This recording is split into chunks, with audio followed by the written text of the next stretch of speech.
अब हमारा अगला टॉपिक है फर्टिलाइजेशन। इसके पहले हम प्री फर्टिलाइजेशन पढ़े। प्री फर्टिलाइजेशन में हमने गैमेट निर्माण पढ़ा और गैमेट का ट्रांसफर पढ़ा। तो गैमेट के ट्रांसफर से दोनों जो गैमेट रहते हैं मेल और फीमेल, वो एक दूसरे के पास आ जाते हैं। अब जैसे एक दूसरे के पास आते हैं तो उनमें कौन सी प्रक्रिया संपन्न होती है? फर्टिलाइजेशन। और फर्टिलाइजेशन सभी लोग जानते हो कि स्पर्म और ओवा का मतलब मेल गैमेट का फीमेल गैमेट से मिलने की प्रक्रिया ही क्या कहलाता है? फर्टिलाइजेशन। देखिए, जैसे ही पॉलिनेशन होता है, पोलन ग्रेन स्टिग्मा में आता है तो वह अंकुरित होने लगता है, पोलन ट्यूब बनता है और इस पोलन ट्यूब के अंदर स्पर्म बनता है, स्पर्म रहता है। अंडाणु के पास पहुंचकर पोलन ट्यूब फट जाता है और इस प्रकार स्पर्म और ओवम का फ्यूजन हो जाता है। इस प्रक्रिया को फर्टिलाइजेशन कहते हैं। इस प्रक्रिया से जाइगोट बनता है जो कि क्या रहता है? डिप्लॉयड रहता है। जैसे कि आपने पढ़ा, क्या पढ़ा कि ये जैसे ये स्टिग्मा हो गया, ये स्टिग्मा है ना।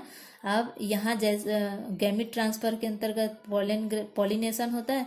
पॉलिनेशन से पोलन ग्रेन जो है वो स्टिग्मा में आ जाता है। जैसे स्टिग्मा में आता है, ये कुछ पदार्थ स्रावित करता है स्टिग्मा, है ना, जो जिसके कारण पोलन ग्रेन जो है उसमें अंकुरन होने लगता है, एक ट्यूब बनता है।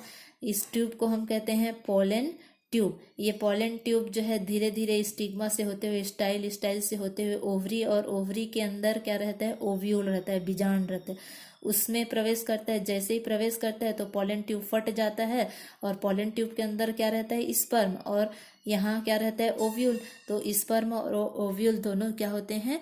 मिलते हैं, ओवम का फ्यूजन होता है। यही प्रक्रिया जो है वो क्या कहलाता है? जाइगोट। मतलब मेल और फीमेल दोनों का न्यूक्लियस जो है आपस में फ्यूज होता है और आपस में फ्यूज होने की प्रक्रिया जो है क्या कहलाता है? फर्टिलाइजेशन। फर्टिलाइजेशन के द्वारा क्या बनता है? जाइगोट। और जाइगोट हमेशा क्या रहता है?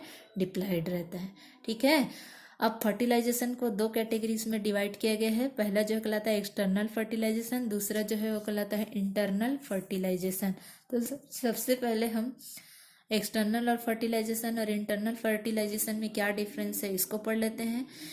एक्सटर्नल फर्टिलाइजेशन, इसमें फर्टिलाइजेशन प्रोसेस बॉडी के बाहर होता है। इंटरनल में फर्टिलाइजेशन प्रोसेस बॉडी के अंदर में होता है। इसका एग्जांपल है external fertilization fish, algae, fungi, amphibians, ये सब में होता है। जबकि इंटरनल फर्टिलाइजेशन जो है वो रेप्टाइल्स में, शार्क में होता है। एक्सटर्नल फर्टिलाइजेशन में चूंकि फर्टिलाइजेशन शरीर के बाहर होता है इसीलिए भक्षकों का खतरा रहता है, प्रीडेटर्स का खतरा रहता है। जबकि इंटरनल फर्टिलाइजेशन में चूंकि फर्टिलाइजेशन जो है बॉडी के अंदर होता है, अतः इसमें प्रीडेटर्स का कोई खतरा नहीं होता।